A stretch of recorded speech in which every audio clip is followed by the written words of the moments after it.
Have you ever wondered why only 1% of people in the world achieve massive success, while the other 99% just keep struggling?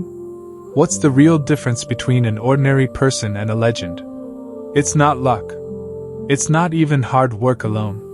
The difference lies in the state of mind they end their day with. That moment at night, right before you fall asleep, it's not just for resting. It's the time when you unlock the universe's greatest treasure.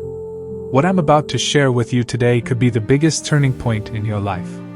This isn't ordinary motivation. This is ancient science, hidden in the Vedas and Upanishads to prevent misuse. But first, imagine this scenario. Think about someone who risked everything. They worked day and night for their dreams, poured in sweat, sacrificed sleep. Yet, in the end, what did they get? Only failure. At night, they lie in bed staring at the ceiling, wondering where they went wrong.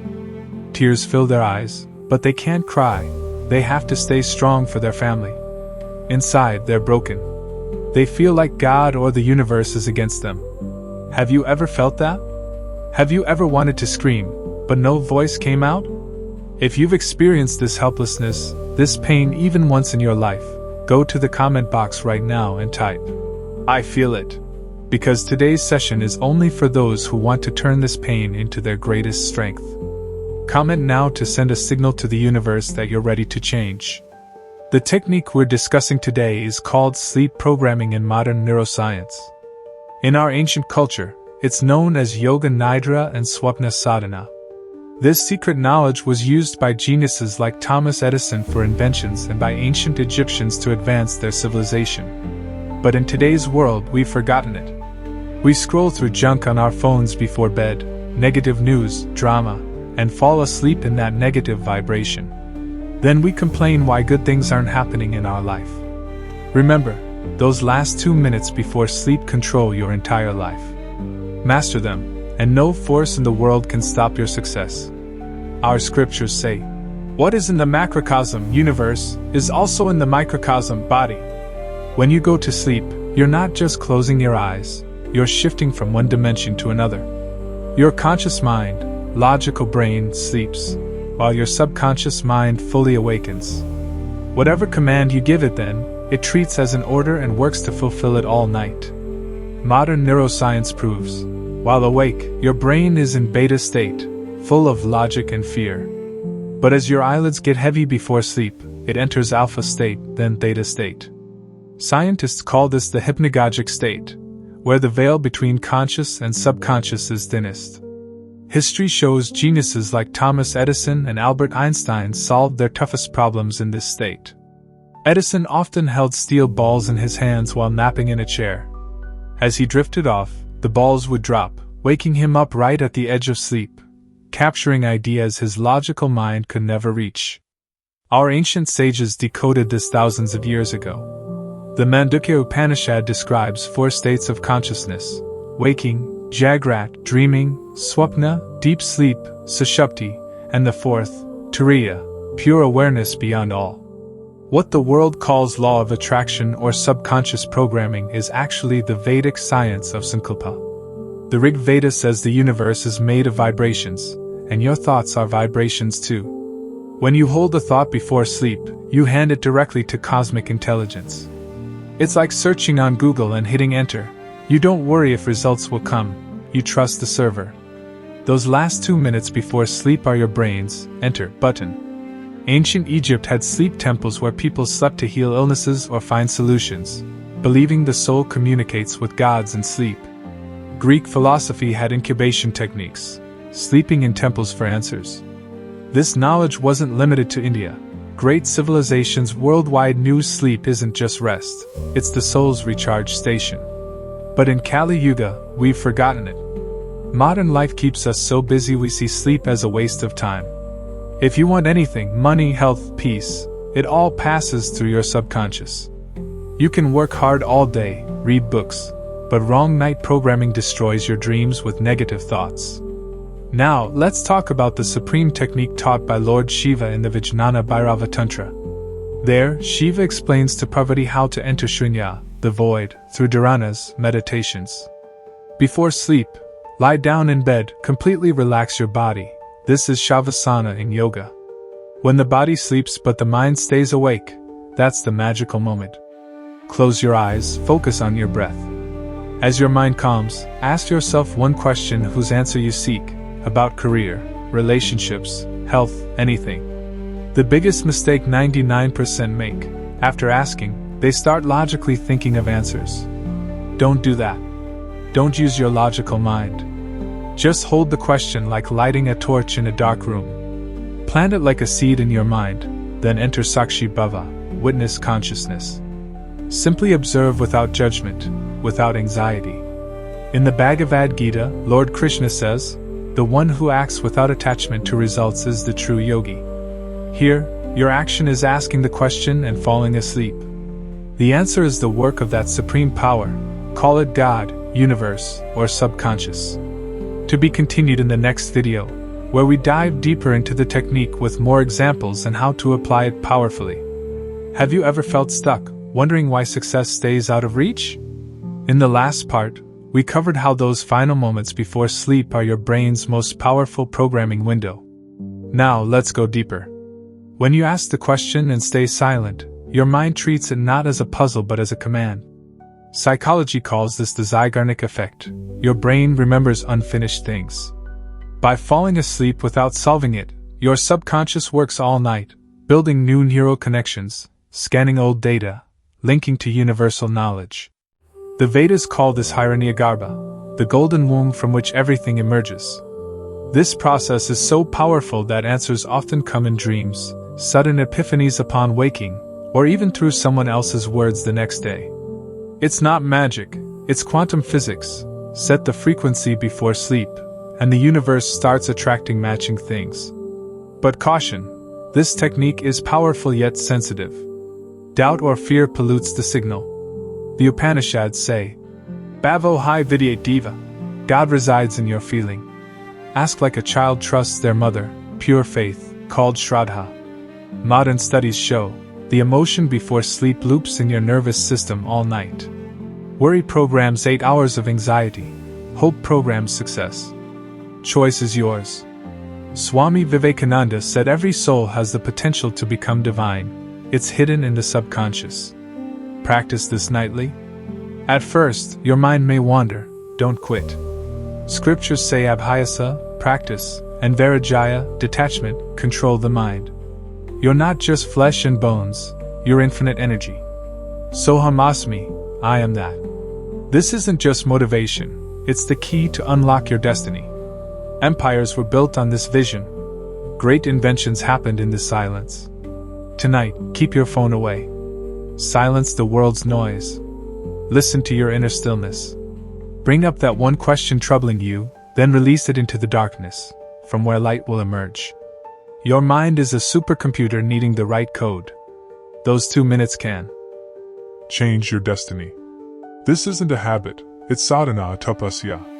The fruit will come. The universe never breaks its laws. Start tonight, no waiting for tomorrow. When magic starts in your life, come back and comment to inspire others that our ancient wisdom holds real power. You're not alone. That supreme force works in every breath. Just give it a chance. Surrender, and watch your struggle turn into celebration. When you ask the question and then become completely still and quiet, your mind doesn't treat it like a puzzle to solve right away. Instead, it registers it as a command, something that must be acted upon.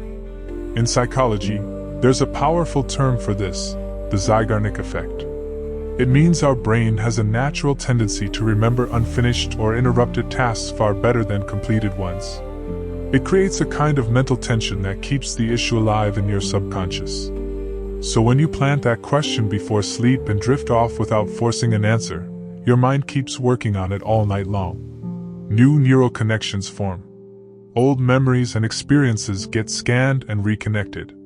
Your subconscious links up with your past knowledge, your life lessons, and even taps into that vast universal knowledge bank where answers to every question exist. In the Vedas, this is beautifully described as Hiranyagarbha, the golden womb, the cosmic source from which everything originates. This process is incredibly powerful. Often, the answer shows up in a dream that night. Or you wake up the next morning with a sudden flash of insight, an epiphany that hits you out of nowhere. Sometimes it comes through a casual conversation the next day. Someone says something offhand, and boom, there's your answer staring you in the face.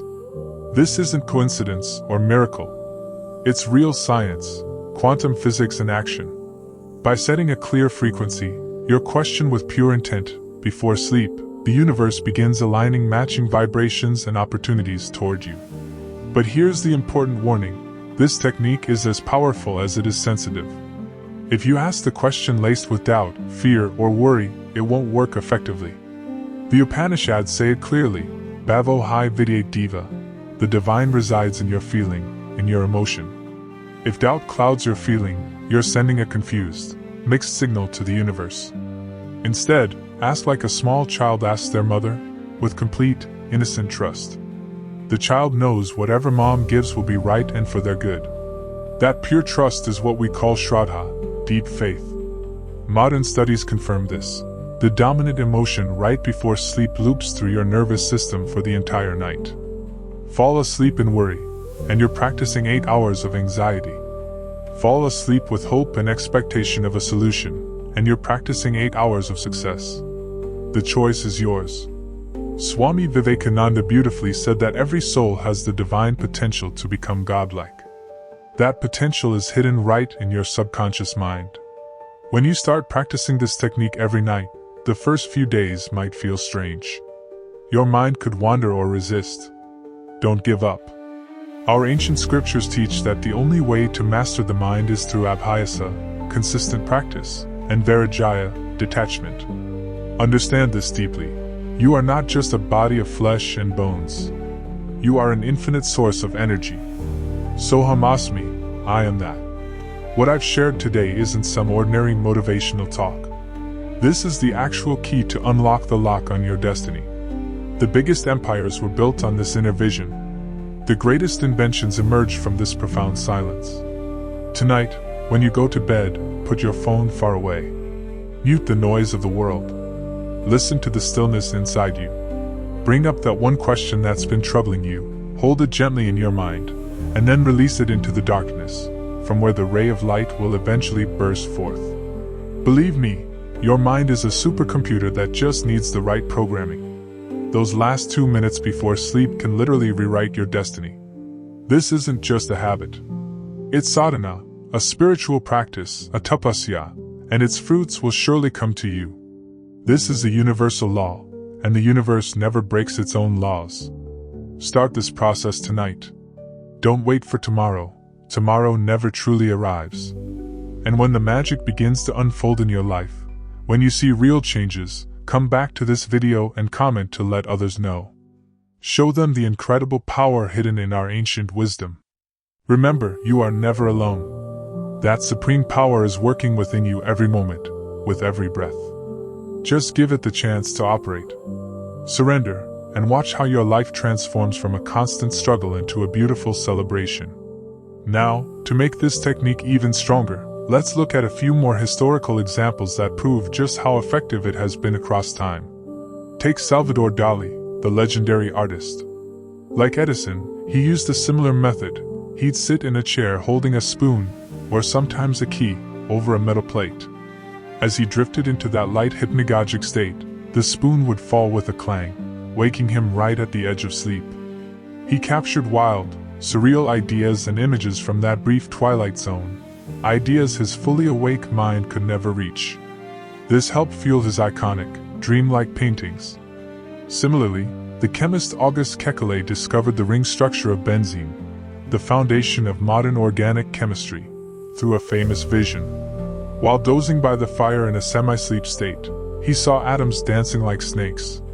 One snake grabbed its own tail, the ancient symbol of the Ouroboros, spinning in a circle. That image revealed the closed ring shape of benzene. It came from the hypnagogic state, not logical thinking. The great mathematician Henri Poincaré often described how his breakthrough ideas for theorems arrived in the morning or evening while in bed, in that semi-hypnagogic state. He said the unconscious mind sifts through possibilities, selects the beautiful and useful ones, and delivers them when the conscious mind is relaxed. Even historical figures like Alexander the Great drew from dream incubation and prophetic dreams in ancient traditions, sleeping in sacred places or using rest to seek guidance from higher forces, as was common in Greek and Egyptian practices. These examples show this ancient science is still incredibly relevant today. Modern research backs it up too, like studies from the Paris Brain Institute showing that even just 15 seconds in the N1 sleep stage, the hypnagogic onset, can triple your chances of creative insight. In that brief window, the brain makes free associations, connects distant ideas, and sparks Eureka! Moments, exactly like the glimpse of Turiya, pure awareness, described in our Vedas, where consciousness reaches its highest level. By adopting this technique consistently, you too can bring that same transformation into your life. Just keep practicing with faith, and the results will follow.